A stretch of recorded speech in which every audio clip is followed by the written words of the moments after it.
All right, so Tucker Carlson, one of the most effective white nationalist, fake populist propagandists in the entire United States, went on a rant last night, and it was delusional for a number of reasons, but I'm just start out here with the first 5 seconds where he does something that I wouldn't even call a Freudian slip, but really just a direct outreach to his white supremacist viewers. So let's go ahead and start with the first 5 seconds here. Pretty much everybody agreed that segregation was the worst thing this country ever did. Okay, listen, it was a little thing that he did there, but the slight pause where he says segregation was the worst thing. Okay, he was obviously doing this on purpose, right? It was clear that he was going to say was the best thing that this country ever did, and then said worst thing. But this was intentional. All right, I don't care if people think that that's conspiratorial of me to say this. This dude is a white nationalist propagandist. He's been doing this for years now, and this is not out of the ordinary for him. So it fits into the context of who Tucker Carlson is. He absolutely 100% rehearsed this and did this intentionally. Again, not as a Freudian slip really, but a direct outreach to his white supremacist viewers. So let's now continue with the delusional mask rant that he went on. Forcing certain vaccination rant. Categories of citizens into separate lesser accommodations, barring them from public places, treating them like lepers or untouchables. That was completely immoral and wrong. We were told that a lot, and most of us strongly agreed. It was wrong. So imagine our confusion today looking out across the country. The very same people, literally the very same, who just the other day told us that segregation was immoral, are now enforcing segregation. Should we be surprised? Probably not, but we still are. Just this morning, the New York Times informed us that unless you can prove you have taken the injection that the Democratic Party demands you take, you are no longer permitted in bars, comedy clubs, even some dance competitions in the state of New York. You're too dirty to appear in public. You're not welcome near normal people.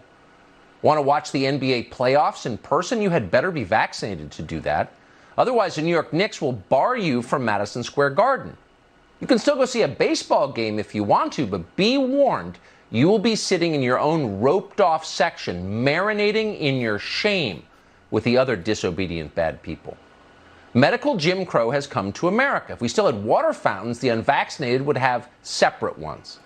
Right. Okay. So, beyond the hysterical nonsense that he's putting out there and just hyperventilating about something that's really not that big of a deal, the underlying explanation that he is trying to give in comparing this to Jim Crow laws is just at face value nonsense, because the Jim Crow laws that were in place in the United States were based on what? They were based on something that was an immutable characteristic of human beings, their skin color, and something that they are born with and cannot change.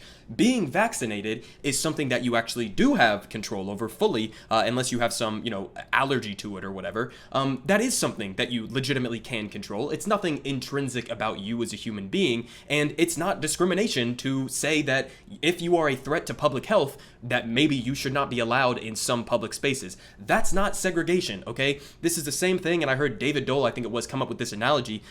This is like saying that if I go into a Target without wearing pants or underwear, and then they tell me to leave, and I run out of the store screaming, this is segregation, why are you trying to segregate me from the clothed people? It's like, no, this is just basic societal rules that we have to have in place for the benefit of the public good, right? And this is exactly what vaccinations are. So he's hyperventilating about something that really is not a problem. And by the way, to the extent that this is a problem, or that some people have an issue with private companies barring people who are unvaccinated from working for them or using their entertainment facilities, whether it's basketball or baseball or any other thing, that's the free market, Tucker. That is private companies making decisions for themselves. That's not the government. Joe Biden is not coming out here. In fact, Joe Biden has repeatedly come out and said he's against vaccine passports and he's against forcing Americans to get vaccinated.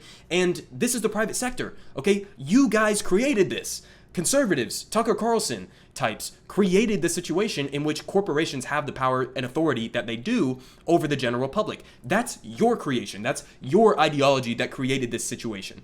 And so it's just hypocrisy from top to bottom. It's embarrassing that he is still acting like a petulant child on this issue, because the vaccinations, and also, by the way, remember, Tucker Carlson has not publicly revealed whether or not he's been vaccinated, okay?